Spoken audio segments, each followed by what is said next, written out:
Hello. This is Elizabeth Griffin, the Black Romance Writer, and welcome back to my channel. If you haven't subscribed, if you're not following me, please take a moment and do so, and definitely continue to share my content with others.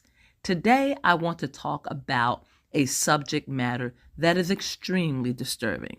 So I'd like to give a trigger warning before I proceed.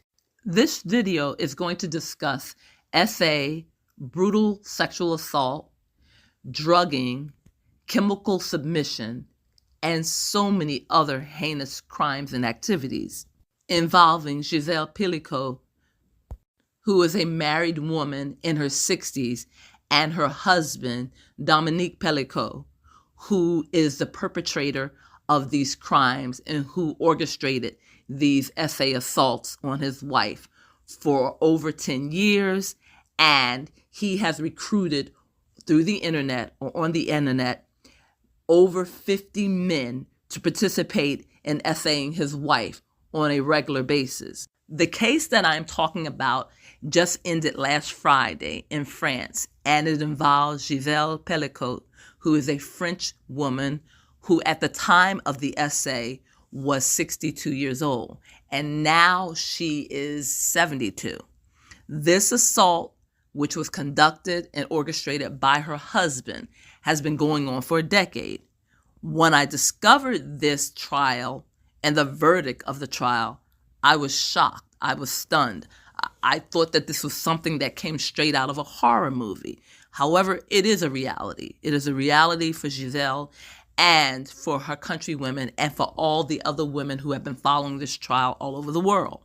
What I find so disturbing about this trial and about the participants of this horrible mass essay assault on one particular woman is that over 51 men were involved. 51 men have been convicted of essaying this woman and have gained sentences, prison sentences of 20 years on down to, I believe, 4 years.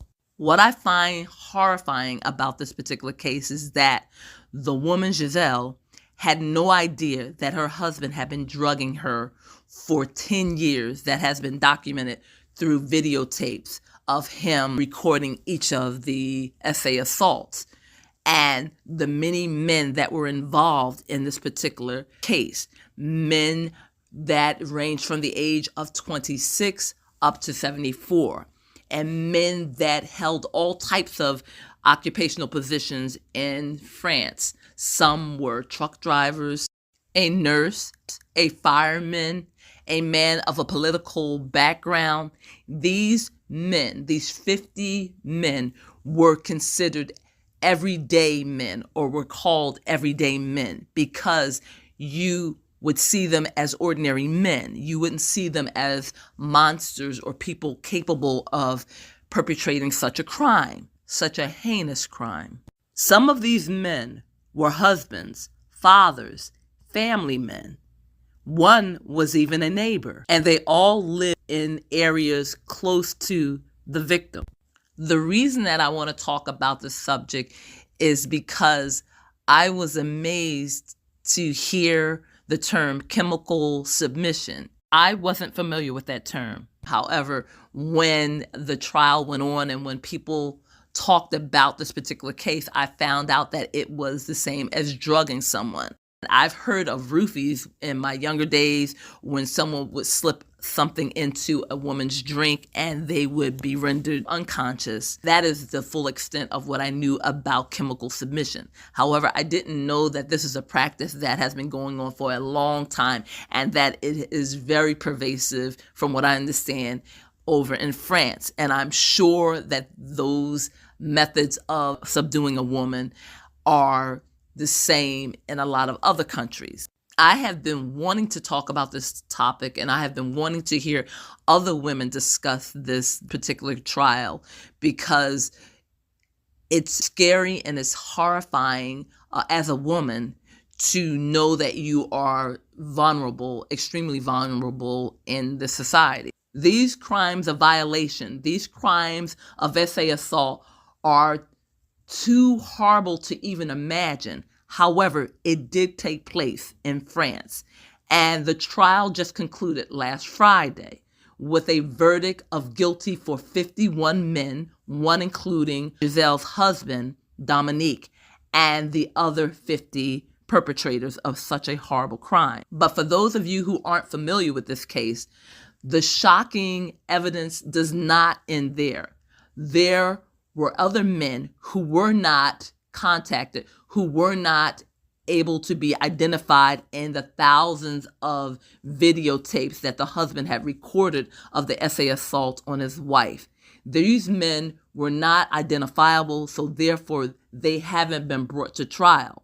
From my understanding, there is also one perpetrator who has died and another one who has fled. However, as I said, this whole trial has been shocking. The moment I heard mass rape, I was just stunned. I was just shocked that such a thing could occur and that so many men could willingly participate in essaying a woman who was unconscious, who was drugged.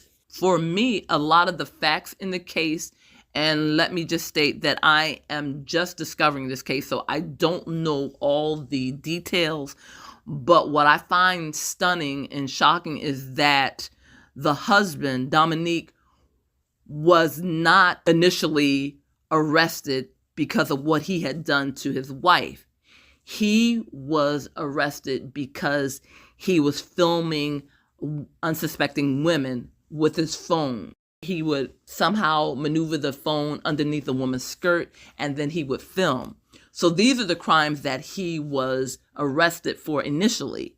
And because his DNA linked him to another essay of another woman, he was taken into custody. Because Dominique was arrested, his phone was seized, his home was searched, and thousands of videotapes of his unconscious wife were discovered. And the wife was unsuspecting for 10 years, and she had no idea that her husband was chemically sedating her. She had no idea that he was putting chemicals in her food or sedatives in her food. And that was how he was able to control her. And that was how he was able to offer her up to these men who came to his home on a regular basis. When the police informed Gisèle of what was going on, she was shocked. She didn't believe that her husband was capable of doing such things. But as more and more evidence was presented to her, she had no choice but to accept the reality. From what I understand of the case, initially she wanted to remain anonymous. She did not want anyone to know who she was because of the shame that she felt at being violated by her husband and all these other nameless, faceless people, men. However, as the trial progressed, she changed her mind and decided that she no longer wanted to bear the shame and guilt because she had done nothing wrong. So she allowed the press into the courtroom. She allowed her name to be revealed to the public. And as a result of that, she gained so much support from women all around the world as well as men.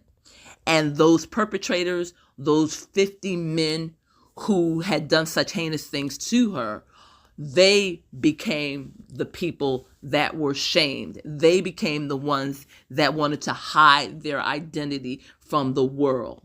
And as a result of this case, and as a result of the guilty verdict, the world is discussing what happened to her and how SA is something that happens to a lot of women, and that many of them do not report these heinous crimes. The details of Gisèle Pelicot's SA trial are just mind-blowing, mind-boggling. The fact that the husband, her husband, Dominique, would instruct these men to park their cars blocks away from the home and to come to his house on foot so that they would not attract attention from the neighbors. The idea that this man, this husband, would tell these strangers, these men that he met in chat rooms, to not wear colognes, to not smoke, to make sure that their nails were cut, so that none of these things would wake the wife who was unconscious. The fact that these men had to warm their hands before they assaulted his wife is just unbelievable. The details of this case just continue to amaze me, to horrify me. Also, during the trial, there was indications that Dominique, the husband, the perpetrator of these assaults, the facilitator of these assaults, also had pictures of his daughter. He also had pictures of his daughter-in-laws that were naked or partially naked. I heard that the daughter, Caroline, called out in court for her father to confess his assaults on her, that he would admit that he not only assaulted the mother, but that he assaulted her. The father, Dominique, never admitted to assaulting the daughter, but Caroline never believed him. She also wrote a book in French about the ordeal.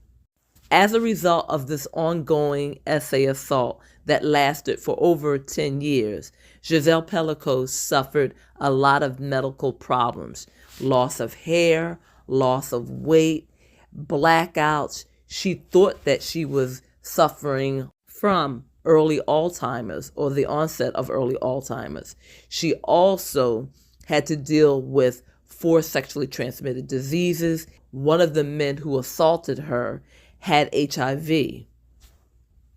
As of this reporting, as of this video, she has not contracted HIV, but she has dealt with other issues, and she is concerned that she may be dealing with cancer as a result of all the assaults that occurred. As I said, I have been wanting to talk about this subject, and I have been wanting to hear women discuss it, how they feel about it, and some of their own experiences with chemical submission, with essay assault, with being harassed in the workplace or at home, or even walking down the street and having a random man say something offensive to them or actually touch them. I reflect back on when I was younger, and I remember being downtown in Center City and walking in a crowded area, and someone grabbed my butt. It was the first time this had happened to me, and I was outraged, and I was frightened, and I was just angry. But there was nothing I could do about it because I couldn't catch the person that did it. So I just kept that feeling of anger within me.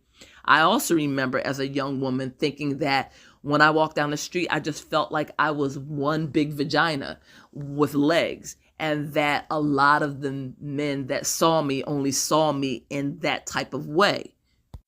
And following this case and being stunned at the fact that so many men had participated in this heinous activity, and that a lot of them knew the woman was unconscious but still proceeded to assault her, I am interested in hearing what Black women think, women from the continent of Africa, African American. I'm just curious what women, Black women, have to say about this particular case.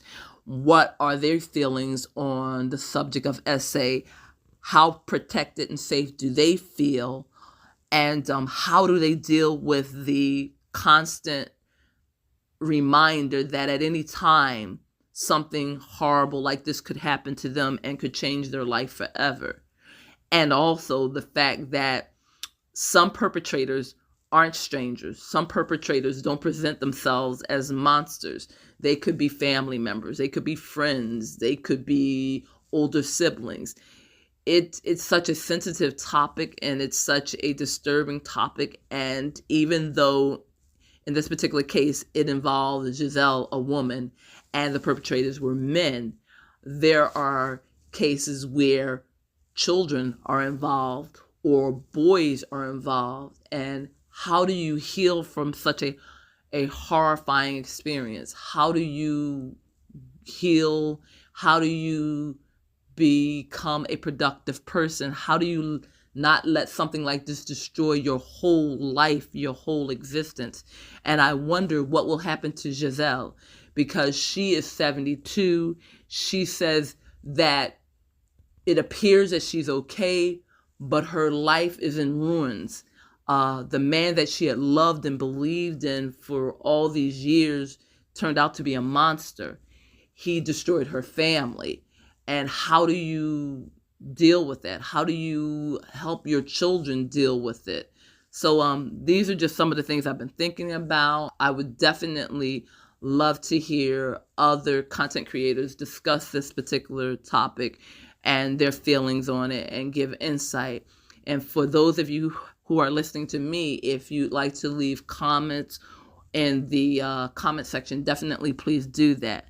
And as always, I thank you for joining me on this platform. I thank you for allowing me to express how I feel about this particular case, because I'm just still stunned and shocked and amazed and horrified and dumbfounded. I also would say that in cases like these, definitely writing about them, creating fiction, will allow you to tell a story similar to this, or to shine light on essay assault and the different ways that it can happen to victims. So writing is definitely a platform in which you can spread knowledge and information. And right now, I'm just thinking about all the details, all the facts, all the things that have happened. And I don't know what type of writing, what type of literature will come from this disturbing case, but I do know that it has affected me. It has me thinking about commitment, love, recognizing signs, protecting yourself if there are signs. There's just so many things to think about. So as always, as I said, thank you for joining my platform. I'm wishing you love, peace, joy, and happiness as always. And until next time, take care. Bye-bye.